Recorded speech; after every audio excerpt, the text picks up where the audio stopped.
Ah, il fait chaud. Ça fait du bien. Eh bien, j'ai adoré ta question en 2021. Où vous en étiez? Je trouvais ça génial.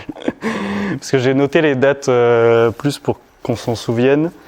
J'ai fait un diapo très simple, très fonctionnel, qui va permettre de retracer un peu l'histoire du bocal, qui est le sujet de cette conférence interactive. Et donc je vais vous raconter à travers quelques vidéos et quelques photos comment est-ce que je suis en train, parce qu'en fin de compte c'est toujours en cours, comment est-ce que je suis en train de transformer ce container maritime 6 mètres en espace pour créateurs de podcasts, de vidéos, d'écriture. Et ça a commencé en 2021 avec une discussion avec Dom, parce que pour le coup, moi en 2021, eh bien, début 2021, je finissais un premier podcast qui s'appelle Échappée verte sur l'entrepreneuriat à impact, où j'avais rencontré des entrepreneurs français. Et je le clôturais en février, fin février, début mars. Et puis en mars et avril, j'ai vécu un temps d'introspection de 2 mois. Et à la fin de ce temps d'introspection, j'ai eu l'intuition de venir chez Fort Récup.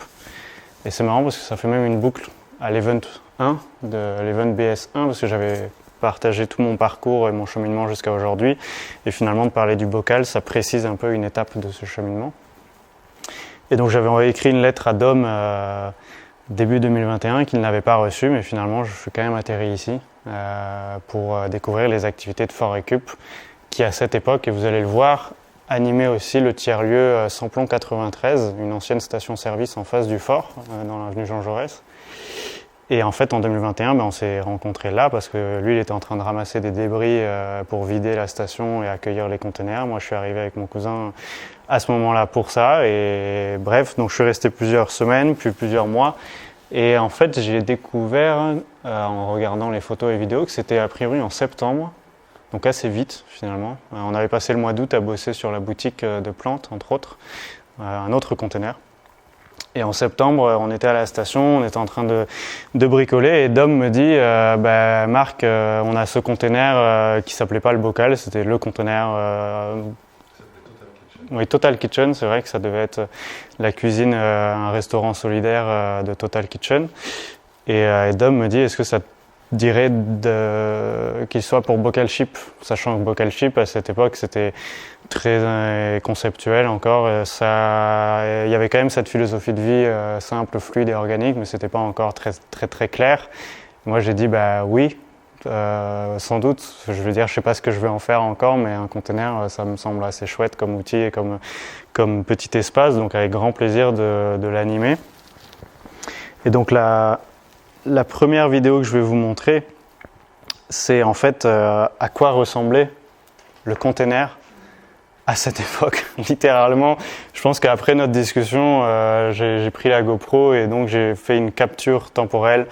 Je m'en veux de ne pas avoir mieux filmé, je vous le dis d'avance, parce que je filme comme un cochon, ça tremble énormément, je fais des allers-retours avec la caméra. Mais globalement, on voit bien à quoi servait l'espace et à quoi il ressemblait.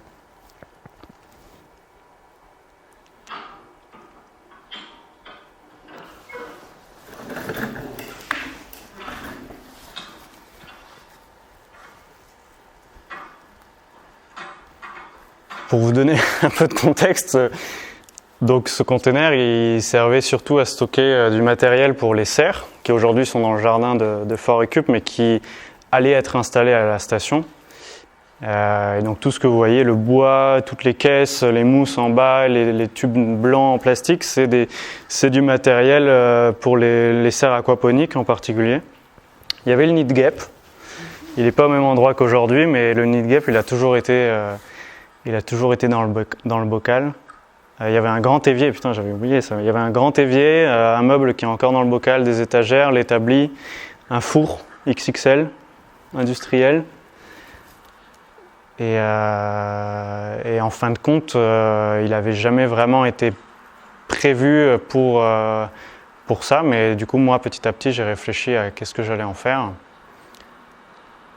Donc on voit bien le... Voilà, ceci en stockage. Exactement, ouais. Ça, c'est la boutique de plantes. J'ai pas filmé l'autre côté, c'est très drôle, mais j'ai filmé que le dos, parce que là, il y a les 2 portes qui s'ouvrent. Et donc, le terrain vague, là, c'est la station, l'ancienne station essence.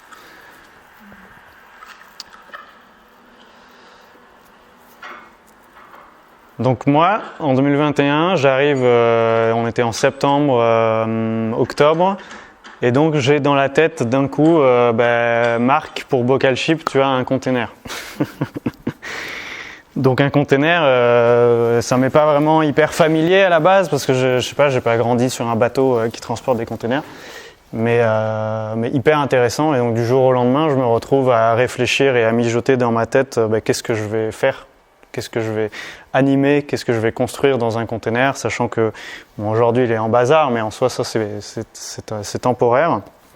Et donc on arrive assez vite en 2022 parce qu'en fin de compte, toute la fin d'année avec Dom on a bossé sur la boutique de plantes, puis après il y a l'hiver, et l'hiver souvent on fait moins de chantiers dehors.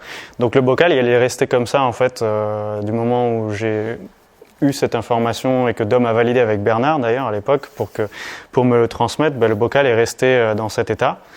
Et en 2022, en fait assez vite au printemps, on a dû déménager de la station.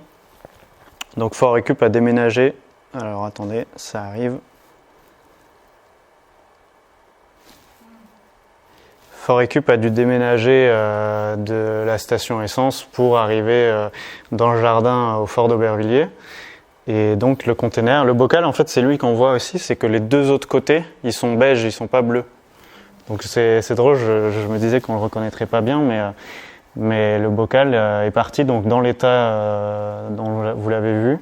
C'était en avril ou mai, si mes souvenirs sont bons, 2022.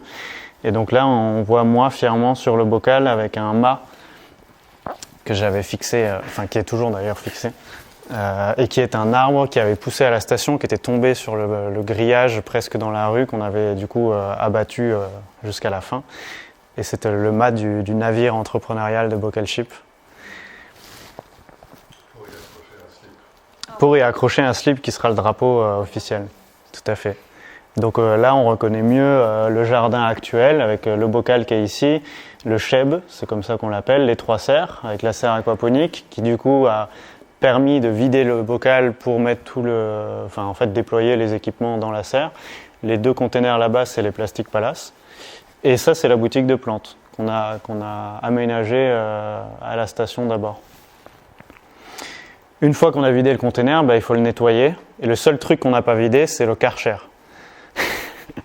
Parce qu'il se trouve qu'en 2021, le gros four que vous avez vu, on l'a vendu. Donc ils sont venus le chercher à la station. Donc il y avait déjà le four qui est parti, mais tout le reste, donc l'établi, l'étagère en bois, l'évier au fond, bref, tout le matériel qu'il y avait, on a tout vidé, on a tout utilisé, on a mis dehors ce qui allait re-rentrer dans le bocal et il restait que le Karcher, qui est un Karcher thermique qui aujourd'hui a toujours pas été utilisé, mais qui avait été utilisé dans les casemates pour nettoyer notamment les pierres. Donc il a servi plus au début du projet de l'association. Et donc assez vite, on se retrouve de nouveau avec l'établi du bocal qui existait déjà, les 2 étagères, le meuble au fond type armoire qui était pas exactement à cet endroit mais qui est parfaitement fait pour ici. Et enfin, avec mon ami Nathan, j'ai construit un bureau pliable qui permet entre autres de travailler sur son hamac. Et il faut savoir que le container, avant d'être à l'association Fort Récup, appartenait à Bellastock. Et c'est intéressant de le notifier parce qu'en fait, l'établi est pas mal, certains équipements, l'établi, les 2 étagères et puis l'armoire, en fait, appartenaient ou servaient déjà dans le projet avant. Et même le four aussi était de Bellastock. Non, même pas? Tu sais plus? Peu importe. Mais du coup, c'était déjà un réemploi du container qui, avant, chez Bellastock, servait de cuisine pour préparer à manger sur un lieu. D'ailleurs, Nathan, tu dois te souvenir de ça parce que j'ai une photo de toi dans le hamac. Non, j'ai une photo de Violette dans le hamac et toi assis sur l'établi en argentique. Donc toi, tu avais déjà connu le bocal à ce moment-là, vu que tu étais venu en stage 2 semaines, si mes souvenirs sont bons. Ouais. Donc tu as connu le bocal à cette étape. Et je me souviens, en fait, il y avait ce bureau que j'ai fabriqué avec Nathan. C'est Nathan, en fait, qui est dans le hamac à ce moment-là. Et du coup, je suis en train de me demander, nous, on s'est rencontrés après. Ah bah oui, c'était l'année dernière. Parce que nous, c'était en novembre, octobre-novembre 2022. Donc là, tu n'avais pas encore connu. Parce qu'en fait, une fois que le bocal est comme ça, donc il y a quelques détails que j'ai pris, où on avait accueilli France Active, où j'avais commencé à proposer aux personnes d'inscrire un mot qui résumait une vie simple, fluide et organique pour eux sur les 2 portes latérales du container. J'avais fait une première installation électrique vraiment basique. Il y avait littéralement une lumière, 2 prises. Mais j'avais bien aimé prendre les photos des détails. Donc avec Nathan, on a fait une petite étiquette pour notre bureau.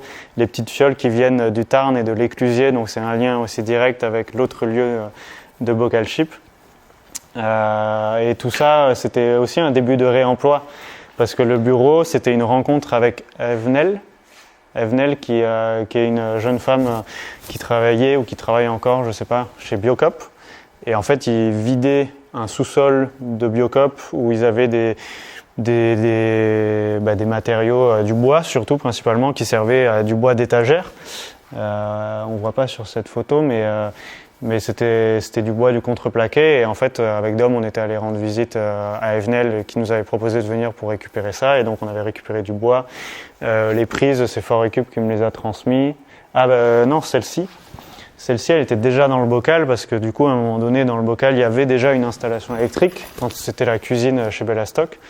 Donc, j'avais réutilisé certaines choses dans l'optique d'améliorer, de rendre un peu plus vivable. Puis, j'ai fait des crochets de volets à partir d'une grille qui était complètement rouillée dans le jardin de Fort Récup. Je sais pas du tout à quoi elle servait cette grille, mais du coup j'ai récupéré des tiges en métal que j'ai brossées pour enlever toute la rouille, que j'ai tordues dans la forme de ça, et puis soudé les 2 équerres aussi que j'avais tordus. Le bureau que j'ai amélioré, c'est le même bureau qu'avant, mais avec l'azuré, parce que Baguera, elle faisait que monter sur le bureau avec les pattes mouillées, et le bois il était brut, et du coup ça laissait tout le temps des traces. Donc c'était pas idéal, entre autres.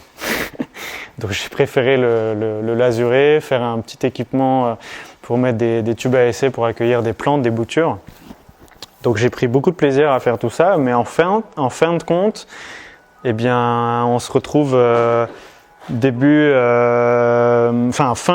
fin 2022, et l'automne commence à approcher, et en fait, comme cette année, le bocal, il commence à faire froid, il commence à pleuvoir, donc il n'est pas isolé. L'électricité, vous avez vu que c'était très basique l'installation.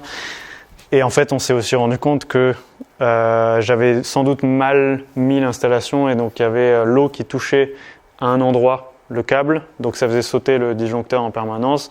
Donc en fait, le bocal n'avait plus d'électricité à partir du moment où il pleuvait, et il commençait à faire froid, donc pas de chauffage, etc., etc. Donc on arrive en 2023. Et en fait, je me dis, si je veux vraiment employer le bocal et en faire un espace de travail déjà pour moi, mais ensuite pour d'autres, il faut vraiment que on puisse y être un peu plus dans l'année, quoi. Donc il faut activer d'autres parties, d'autres étapes du chantier. La première étant, ou la suivante, boucher tous les trous de la paroi du conteneur, qui étaient surtout des trous de vis, mais pas que. Et donc j'ai montré juste après un peu les étapes que je réalisais. C'est que je prenais des vieilles vis qui traînent dans des placards de l'atelier, qui sont des vis qui ont servi dans d'autres meubles, mais qu'on a gardé soit pour les réutiliser, soit juste parce que c'est du fer, donc c'est toujours intéressant de garder la matière. Et en fait, c'est Finlay, mon ami Finlay de Stolen Gallery, qui m'a dit, Marc, c'est des trous de vis, tu mets une vis, tu soudes de la tête, et du coup tu te retrouves avec exactement la bonne matière qu'il faut pour boucher ça. Donc théoriquement c'est facile. Dans la pratique, parfois je me retrouvais avec des trous plus gros qu'initial, parce que quand tu soudes, si tu appuies trop ou si tu vas trop vite, en fait tu fonds la matière, donc tu fonds ta paroi du container, donc tu te retrouves avec un trou plus gros que ce que tu avais au début. Mais finalement, je me suis retrouvé avec des pâtés de soudure, d'où le fait que je les ai peints en doré pour que ça fasse comme des pépites d'or partout sur le container. Et donc ça, c'était au printemps 2023, donc cette année finalement. Et en fait, à ce moment-là, il commençait à faire beau, on devait être en mai. J'ai commencé à expliquer à Nour que le bocal était en évolution, en travaux, et que l'idée de cet espace, c'était d'en faire un espace de création de contenu, de tournage. Et du coup, j'ai dit à Nour, viens, on anime une émission ensemble. Et donc c'est là que Étoile filante est née. C'était une photo souvenir du premier épisode qu'on a tourné en juin dernier. On voit que le container il n'est pas du tout aménagé encore, il est encore plus vide qu'avant parce que j'avais viré le bureau pour pouvoir travailler sur les parois et tout boucher. Et ce jour-là, j'avais fait la majorité des trous de vis, les soudés, les boucher.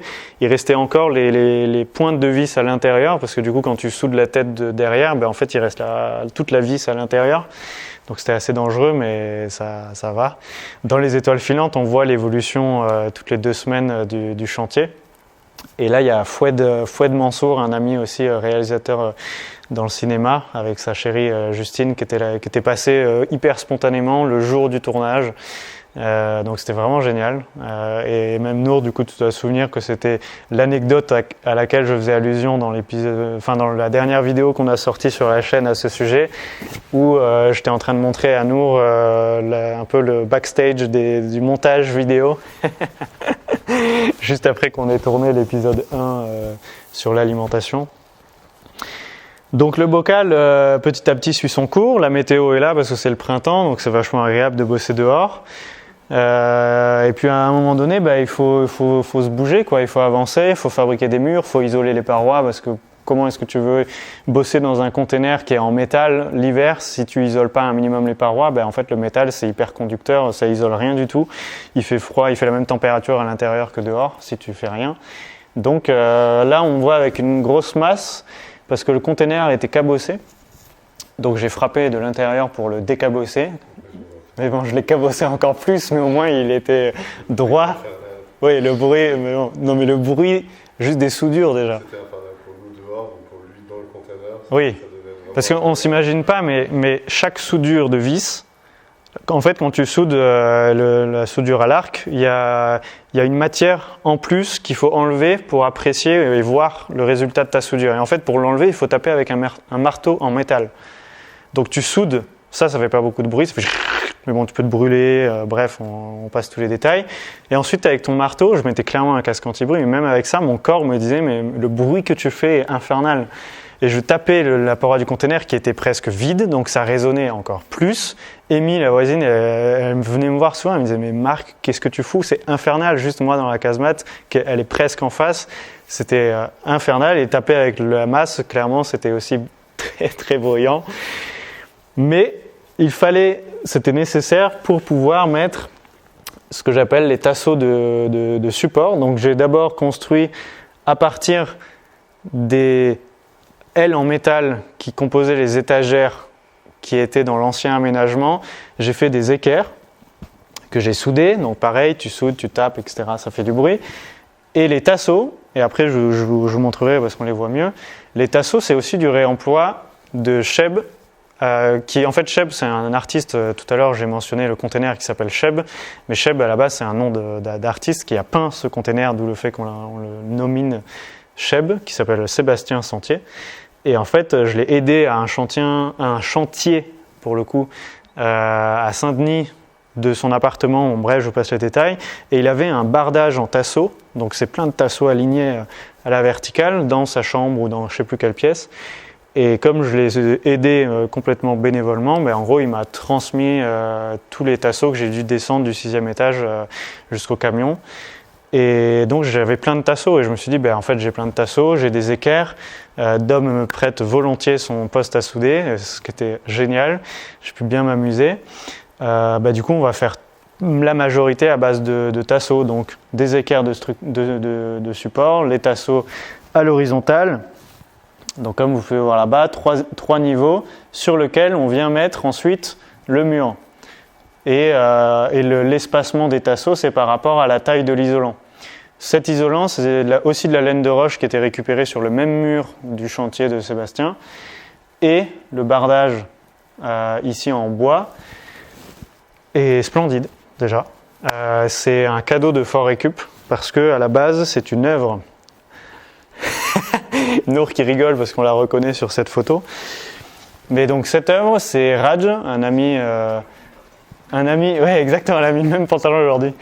Raj, un ami et on va dire membre de la communauté de Fort Récup, d'une manière ou d'une autre, a dessiné cette œuvre il y a des années, qui sont des motifs d'un langage de Picachao du Brésil, de Sao Paulo même plus précisément, en particulier c'est exprimé là-bas. À la base l'œuvre elle est dans l'autre sens parce que vous pouvez voir que le logo de Fort Récup il est pas dans le bon sens, mais peu importe, c'était plus joli de le mettre comme ça.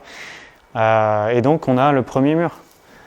Le premier mur enfin, et c'était ouf parce que d'un coup, phonétiquement, il y avait une différence directe. Avant, ça résonnait énormément et dès qu'on a mis ce mur, d'un coup, on s'entendait mieux et même l'enregistrement d'étoiles filantes parce que du coup, je ne rappelle pas, mais en fait, en parallèle, toutes les 2 semaines, il y avait un tournage d'étoiles filantes dans le bocal. On entendait beaucoup mieux. Donc, réemploi de toutes ces planches, les petites planches noires.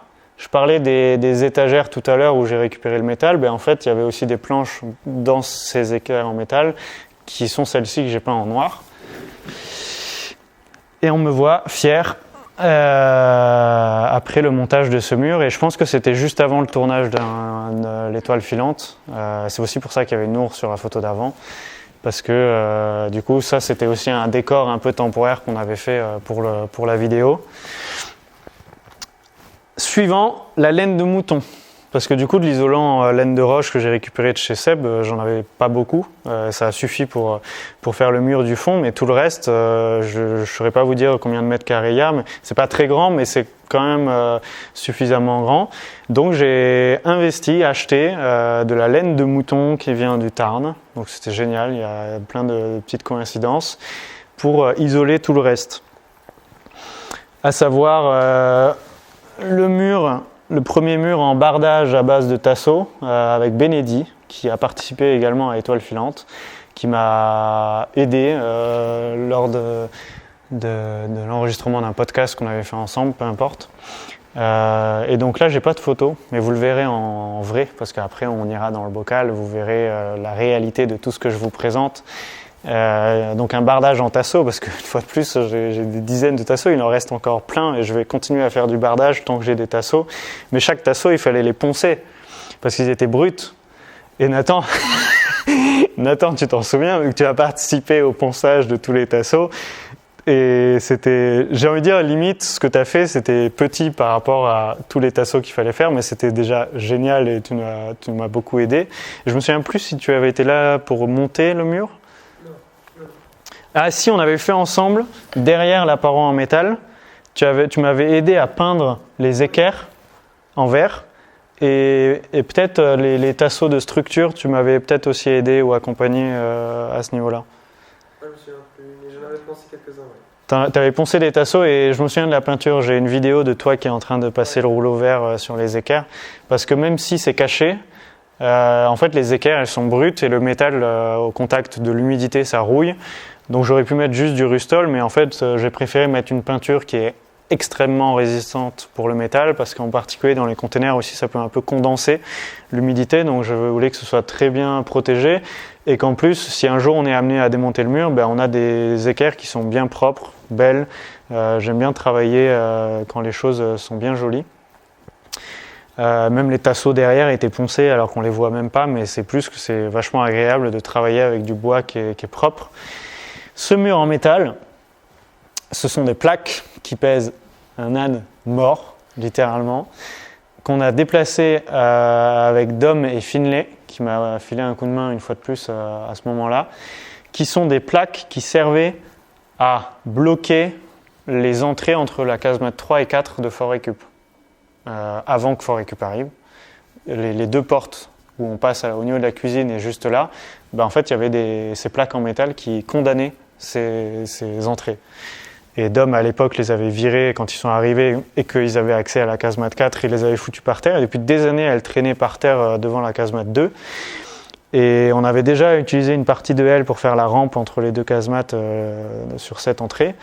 Et l'autre était intouché. Et je sais pas, le métal, je trouve ça génial, c'est hyper résistant, tu peux aimanter des choses dessus, tu peux bosser. Donc il est très brut, il mériterait un petit coup d'amour, un petit coup de ponçage, parce qu'au toucher, il n'est pas très agréable. Mais donc on se retrouve avec un mur en métal, un mur en bardage. Là, le mur ici, il est vide, mais je l'ai fait récemment, donc vous le verrez en vrai également. Et le bocal, petit à petit, ça avance. Mine de rien, là, on est, je saurais pas dire, on est peut-être en août ou en septembre à ce moment-là, de cette année une fois de plus. Et en septembre-octobre, un événement un peu dérangeant arrive dans le bocal, c'est un cambriolage. Donc il se trouve que quelqu'un a pris la peine de casser le cadenas qui était à l'entrée et se servir dans tout ce qu'il voulait, c'est-à-dire ma caisse à outils principalement. Il n'a pas pris le Polaroid, il n'a pas pris certaines choses, il a pris ce qu'il a rangé un peu comme une liste de courses, quoi. Il a étalé les trucs par terre, puis il s'est dit ça m'arrange, ça je peux le revendre, ça j'en ai besoin. Donc il a pris ce qu'il souhaitait. Mais j'ai aussi montré cette photo parce que on reconnaît donc l'établi qui était là, mais que j'avais déplacé pour tous les travaux. Et c'était aussi pour vous montrer que le bocal, derrière, on en avait parlé dans la dernière vidéo aussi avec Nour, mais derrière les coulisses de tous nos tournages d'étoiles filantes ou tout ce qu'on faisait dans le bocal, en fait, il y avait toujours ce foutoir. L'énorme quantité de tasseaux récupérés. Et que quand vous allez aller dans le bocal aujourd'hui, vous n'allez rien comprendre. Même toi, Nour. Parce que là, la visite que vous allez avoir, c'est presque, à quelques détails près, mais c'est presque l'aménagement un peu officiel que le bocal vivra pour les mois à venir et les années à venir, parce qu'il aura une suite dans l'avenir de nos projets qu'on détaillera sans doute dans d'autres events avec Dom. C'est pas le sujet du jour. Et je voulais conclure cette présentation avant qu'on aille visiter par inviter les personnes qui nous regardent, mais aussi vous faire passer le message à ceux qui ne sont pas encore au courant, c'est que le bocal, comme je disais, c'est d'abord un container et un espace de création et de bureau pour Bocalship et les membres de Bocalship, donc nous, Nathan peut-être à un moment donné, et les membres de ForEcup indirectement, que je remercie d'ailleurs, j'en profite pour le dire maintenant, je remercie l'association ForEcup de nous accueillir une fois de plus pour l'event BS2 dans cette casemate 3 magnifique. Et en fait, au-delà d'être un bureau et un espace de travail pour Bocalship, c'est aussi voué à être un espace pour d'autres créateurs, pour des personnes qui veulent animer des podcasts, qui veulent écrire sous plein de formats, parce que l'écriture, ça va à des livres, à des scénarios de films, à des newsletters, à des posts LinkedIn, Instagram. Donc tout ce qui est lié, je dirais, à la création audiovisuelle, audio, juste visuel, photo, vidéo, c'est un espace dans lequel on peut se réunir avec une petite équipe de 2, 3, 5 peut-être, où on peut tourner du contenu, on peut prendre des photos, cosy, calme, parce qu'on est au Fort d'Aubervilliers aujourd'hui et l'ambiance est très sympa. Donc j'invite les personnes à venir, déjà à venir découvrir le bocal s'ils sont curieux, mais aussi à venir le louer, le privatiser, le réserver selon leurs besoins. Et pour ça, abonnez-vous au compte Instagram de Bocalship où vous pourrez voir tous ces travaux que j'ai détaillés aussi en vidéo, parce qu'il y a pas mal de reels, de vidéos avec des belles musiques qui sont dynamiques, qui vous présentent tout ça. Je n'ai pas tout mis dans le diapo. Vous pouvez voir l'étoile filante qu'on anime avec Nour, l'Event BS1, les Event BS à venir, et aussi les actualités du bocal qui, une fois de plus, est en hibernation parce qu'on arrive en hiver, les travaux ne sont pas vraiment finis, l'isolation n'est pas encore terminée. Je pense que je vais peut-être la continuer petit à petit, mais l'électricité n'est pas encore là. Donc je pense que le bocal, sa saison plus officielle déjà, ce sera le printemps prochain. Et je pense qu'à partir du printemps prochain, il pourra être plus ou moins utilisé tout le long de l'année. Il y a de fortes chances. Donc vous, je pense que vous êtes déjà abonnés à Bocalship et je vous en remercie en face. Et les personnes qui nous regardent, je les invite à nous retrouver sur Bocalship. Juste avant qu'on aille dehors dans le froid un instant, je voulais savoir si vous aviez des interrogations, des questions sur quelques photos que vous avez vues, sur des processus, ou même des remarques, des partages spontanés. Je vous invite à prendre le micro. Et Nathan, si tu veux bien le prendre en main, et si tu as quelque chose à dire, je t'invite à commencer, autrement à le faire passer à autrui. Salut, merci pour ta présentation. J'ai appris beaucoup de choses, notamment tout ce que tu as pu faire avant que j'arrive ici au fort. Je comprends mieux maintenant la disposition de tout ce dont tu m'as parlé, la table, ton bureau, etc. Et j'ai hâte de voir comment ça va se terminer. La suite. La suite, exactement.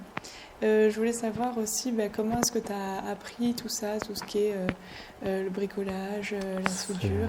Est-ce que tu as regardé des vidéos ou est-ce que tu t'es renseigné auprès de personnes qui sont dans le domaine? Ouais, c'est une question excellente, merci beaucoup Laure, parce qu'en fait, ça me fait penser à deux choses. La première, c'est qu'à la base, je suis pas vraiment manuel plus que ça. Faire des travaux ou des chantiers, c'est pas vraiment un truc que j'ai beaucoup fait, même si j'ai grandi dans un cadre qui est quand même plutôt propice à ça, dans une ferme où j'étais quand même amené à toucher des trucs, à bricoler, même chez les Scouts et Guides de France, etc. Mais en fait, j'ai appris sur le tas et selon mes besoins, beaucoup à travers Dom, qui lui a sa propre expérience dans ce domaine.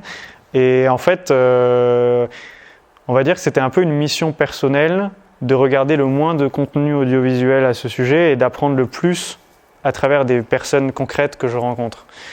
Donc tout ce qui est lié au bois, je dirais que c'est majoritairement Dom, parce qu'en fait aussi la majorité des outils que j'ai utilisés, c'était des outils de Dom aussi. Donc en fait j'ai appris parce qu'il m'expliquait comment utiliser ces outils et du coup j'apprenais à utiliser les outils et donc tu apprends à faire ces choses-là.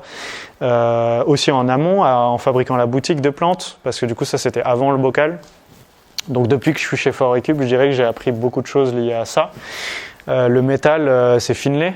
Donc j'en parlais tout à l'heure, les trous de vis par exemple, en fait un jour j'étais allé chez eux et je discutais avec Finlay, je disais je suis en train de rénover le bocal, j'ai des petits trous, est-ce que tu as un conseil? En fait je savais pas comment faire. Je n'en savais rien et là pour le coup je reviens, je voulais pas regarder de vidéos, je voulais questionner Dom, je lui ai demandé et puis il n'avait pas plus d'idées parce qu'en soudure c'est peut-être pas non plus le truc qu'il sait faire ou qu'il a beaucoup d'expérience.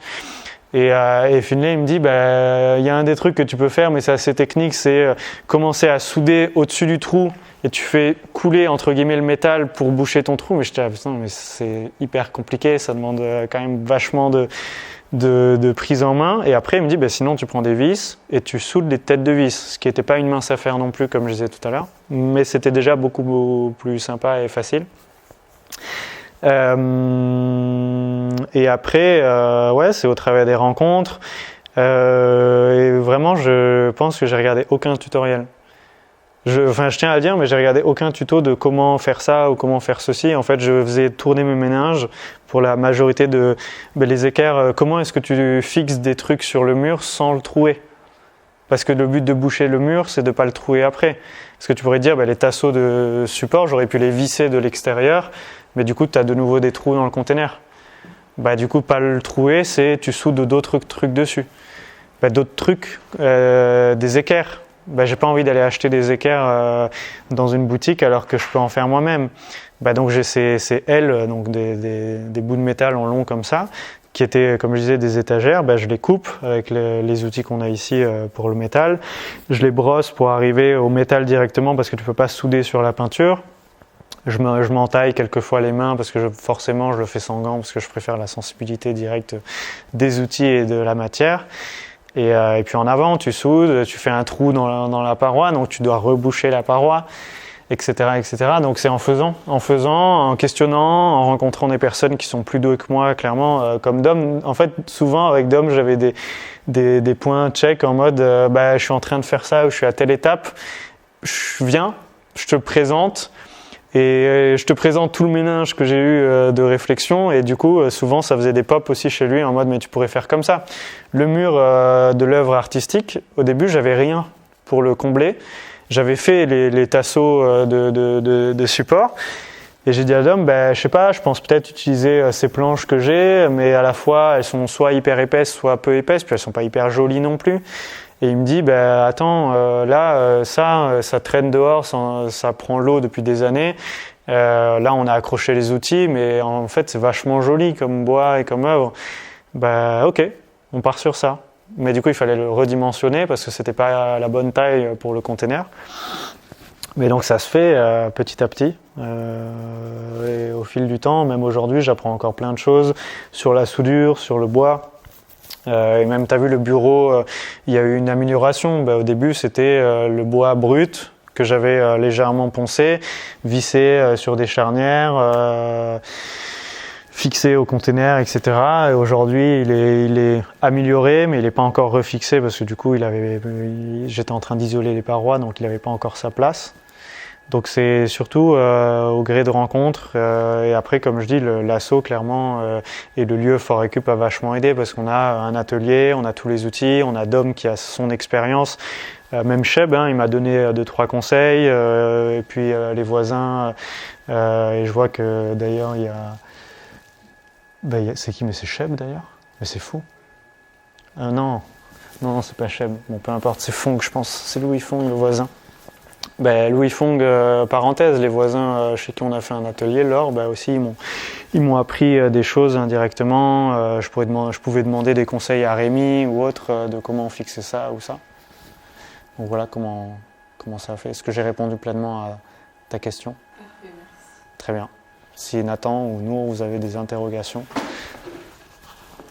Moi, je voulais savoir par rapport à l'électricité, comment tu allais faire. Est-ce que tu as envie de te reconnecter de nouveau à l'électricité de l'extérieur ou est-ce que tu aimerais que ce soit indépendant comment, je sais pas, peut-être avec des panneaux solaires ou autre. Okay. Et du coup, pareil pour le chauffage pour l'hiver prochain. Petite requête. Comment tu comptes chauffer aussi? Ok. Alors pour l'électricité...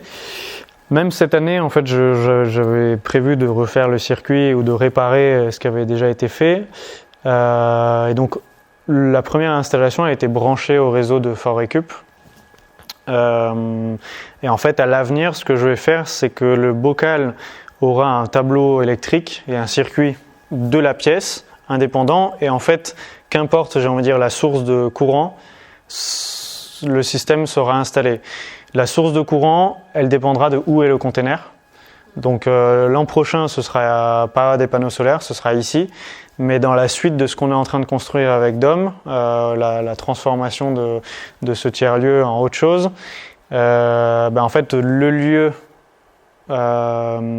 qui accueillera et en fait le bocal fera partie du lieu, ce sera a priori une production en panneaux solaires.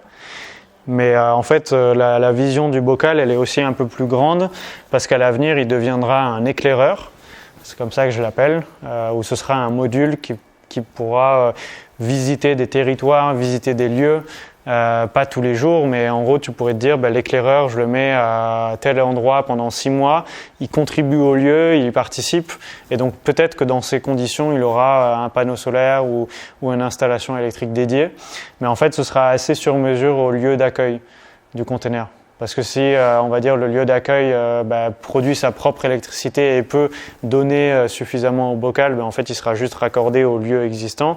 Et s'il faut, ce sera soit du réseau, soit des panneaux solaires, soit un générateur.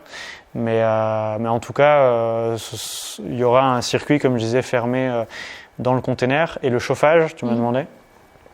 Le chauffage, ce sera dans l'idée un chauffage à bois. Donc à la base j'avais comme idée de transformer une bouteille de gaz, tu sais les bouteilles de gaz, la transformer en poêle à bois parce que ça pour le coup j'ai regardé quelques tutos ou du moins je me suis inspiré de certaines personnes qui faisaient ça notamment dans des vannes. La seule marge dans tout ça c'est que le bocal dans le prochain lieu qui composera, il faudra qu'il soit aux normes. Et du coup, fabriquer un poêle à bois moi-même pour qu'il soit aux normes, c'est très compliqué parce que là, pour le coup, j'ai pas du tout les compétences suffisantes pour ça. Donc, il y aura peut-être un achat de poêle à bois ou un poêle à granulés Mais en tout cas, il y aura un chauffage a priori, et je l'espère, plutôt à bois, Ok, au feu. cool. Merci. Je t'en prie. Est-ce que vous auriez d'autres questions, remarques? Donc moi je me demandais, avec tout ce que tu fais, donc le podcast et la chaîne YouTube, est-ce qu'il y a d'autres choses déjà, ou des projets, ou des choses que tu aimerais faire, je sais pas. Dans le bocal en particulier? Ouais. Eh bien, du coup, ça m'invite même à préciser déjà ce qui existe. Tu as raison. Donc, en effet, il y a la chaîne YouTube qui regroupe principalement aujourd'hui l'émission Étoile filante qu'on anime avec Nour, qui est en pause cet hiver, mais du coup, les gens qui sont sur YouTube le savent. Des vidéos, par exemple, prochainement, je vais sortir une vidéo qui présente ce que j'ai entrepris à l'Éclusier, donc le premier lieu de Bocal Ship qui est dans le Tarn, où j'avais déjà fait une vidéo l'an dernier en expliquant ce que j'avais réalisé, la semence de plus de 200 graines d'arbres. Et cette année, j'ai planté 34 arbres à l'Éclusier, donc je vais expliquer ça.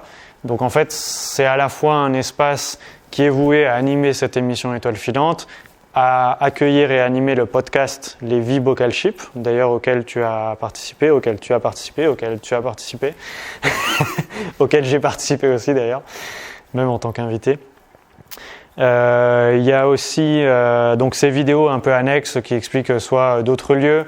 En fait, le bocal, il y a deux parties. Il y a vraiment la partie usage en tant que lieu d'enregistrement et de tournage, donc pour Étoile filante ou le podcast par exemple, mais il y a aussi ce lieu et cet espace de post-production, c'est-à-dire le montage vidéo, le montage des podcasts. Et en fait, il y aura des projets qui seront des tournages à l'extérieur. Je pense à mes amis de Stolen Garage au Pré Saint-Gervais avec qui j'aimerais faire une collaboration vidéo où en fait je présente leur lieu, donc je tourne chez eux, on enregistre tout chez eux, mais ensuite je monte.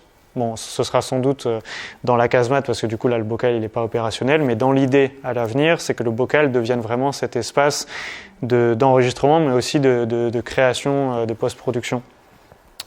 Et je continue sur du coup une des pistes que personnellement j'ai envie d'explorer dans le bocal, c'est l'écriture d'un livre. J'aimerais commencer à écrire un bouquin, entre autres sur une vie Bocal Ship. Qui retrace mon parcours, mon cheminement et un peu cette philosophie de vie, un peu le manifeste aussi de Bocal Ship et de cette manière de penser ou de vivre.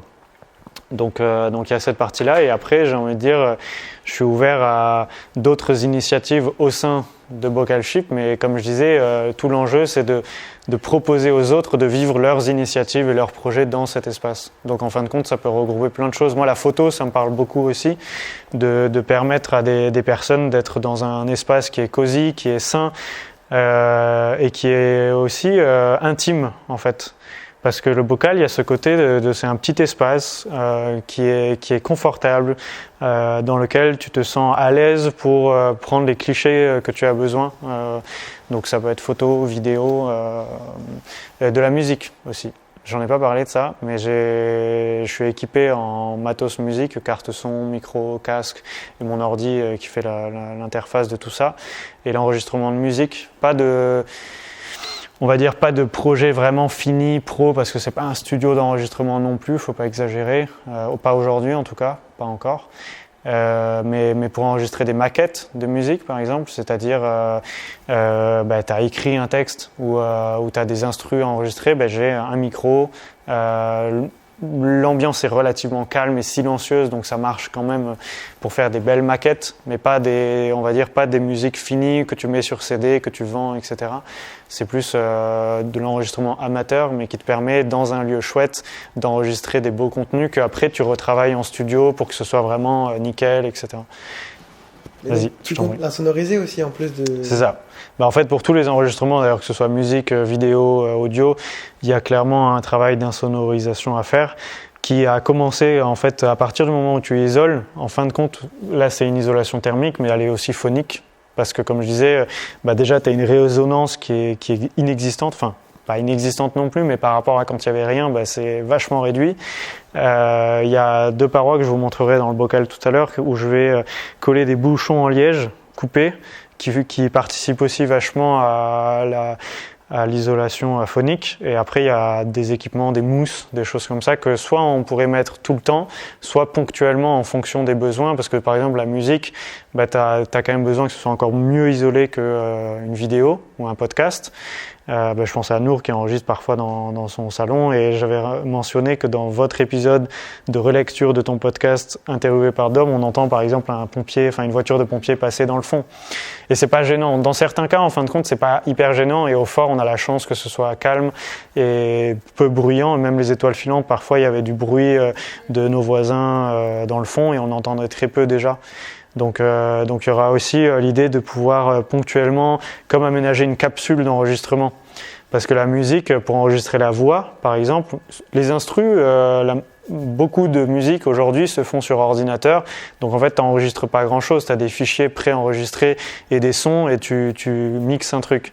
Mais la voix, tu as quand même besoin d'un endroit qui est vachement isolé. Et en fait, tu pourrais imaginer faire comme une capsule temporaire avec des mousses. J'avais regardé, ça me fait penser il y a quelques années, un reportage lié à Necfeu, entre autres, et je me souviens qu'ils enregistraient dans une cave d'une maison vite fait avec un matelas.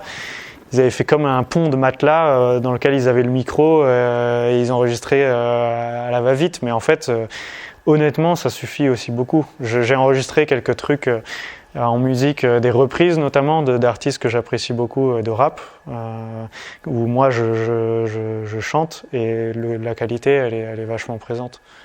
Donc la musique aussi, ouais, en effet, il y a cette optique. Ok. Est-ce qu'il y avait d'autres questions, remarques, interrogations? Dom, t'as pas encore parlé. C'était Fong, Louis Fong? Non mais parce qu'au début, à un moment donné, j'ai tourné la tête et sa posture me faisait penser que c'était Cheb. Et puis après, j'ai re-regardé, je fais non, c'est pas Cheb. Bonsoir. Deux choses qui me viennent à l'esprit. Une, c'est il faudra que je te file aussi quelques photos de mes premières rencontres avec le bocal. C'est-à-dire qu'avant d'être à la station, il était sur la dalle à côté de chez Manu. Et avant d'être sur la dalle chez Manu, le jour où moi je l'ai vu la première fois, c'était dans le parc de la Bergère, à Bobigny, où il avait servi pendant un an et demi, comme un des containers d'un projet de Bellastock qui s'appelait le Act Lab, qui était une sorte de laboratoire urbain temporaire posé dans le parc, où justement il y avait des petites fêtes, des apéros, des petits marchés de Noël, des trucs sympas, et c'était des équipements temporaires qui avaient été commissionnés par, je ne sais plus si c'était la région Île-de-France, etc. Et un ami à moi qui était un des fondateurs de Bellastock, un jour il m'a appelé, il a dit c'est toi qui me parles depuis longtemps de containers, j'en ai 3 ou j'en ai 4, je sais plus, on va les virer, en gros on sait pas quoi faire avec, ils sont pas en super bon état, ça dépend desquels, il y a plein de matos dedans. Donc même les photos que toi t'as montrées et la vidéo, la vidéo de quand tu rentres et tu vois un bordel, en fait ça c'était un bordel trié par rapport à un bordel qu'il y avait eu précédemment. Donc c'est assez intéressant pour retracer le voyage du conteneur maritime, et ça rappelle bien le voyage du conteneur maritime. En fait, qui est sa conception comme objet, c'est pour voyager, c'est pour être manutentionné, pour pouvoir être partout dans le monde avec le même standard, les mêmes normes, les mêmes tailles utilisées. Donc ça, c'est assez intéressant. C'est vrai que j'ai pas zoomé sur ça, mais il faut imaginer que ce conteneur, il a voyagé sur l'océan avant, en fait. Il a fait celui-là, en plus, il a bien 10 ans, si je me trompe pas, ou un peu plus. Voilà, donc t'imagines, il a fait le tour du monde bien plus que moi. Il a fait plusieurs fois le tour du monde aussi, Il y a ça, et une autre chose que je trouve qui serait intéressant de mettre en avant dans des futures présentations, ou quand tu partages sur le bocal, nous on l'a vu ici aussi, c'est qu'entre les avant-après, il y a aussi la vie avant, donc un container, on va dire vide, inerte, où il se passe rien du tout, où il n'y a pas d'humain, il n'y a pas d'énergie, sauf juste une boîte en métal. Et après avoir justement des moments où tu as fait chiffre clé, c'est 12 podcasts, 7 émissions de ceci, un peu des indicateurs pour montrer aussi comment un espace qui était en gros vide devient un espace qui vit et qui accueille des choses en fait. Tout à fait. C'est pas chiffre clé pour montrer une évolution de projet de dingue ou un modèle économique, mais juste de dire en fait un container avant qui faisait rien, aujourd'hui il a fait 10 podcasts, 3 visites, 2 privatisations, tout à fait. etc. Du coup, je fais une mini parenthèse. montre entre guillemets aussi physiquement la vie du bocal, c'était le fait d'inviter les personnes, et la majorité, voire toutes les personnes qui sont venues ou qui sont rentrées dans le bocal, à signer les portes. Et du coup, ça, c'est toujours d'actualité aujourd'hui. Vous l'avez déjà vu tous d'ailleurs, mais les portes latérales, il y a des écritures où chacun a laissé un mot, une trace de son passage dans le bocal. Ça, c'est des éléments intéressants pour raconter son voyage, les traces que ça laisse, les traces que les gens laissent dedans. Ça, c'est assez précieux pour raconter l'histoire de ce que tu fais dedans. Ouais, exact. Merci. Avec joie.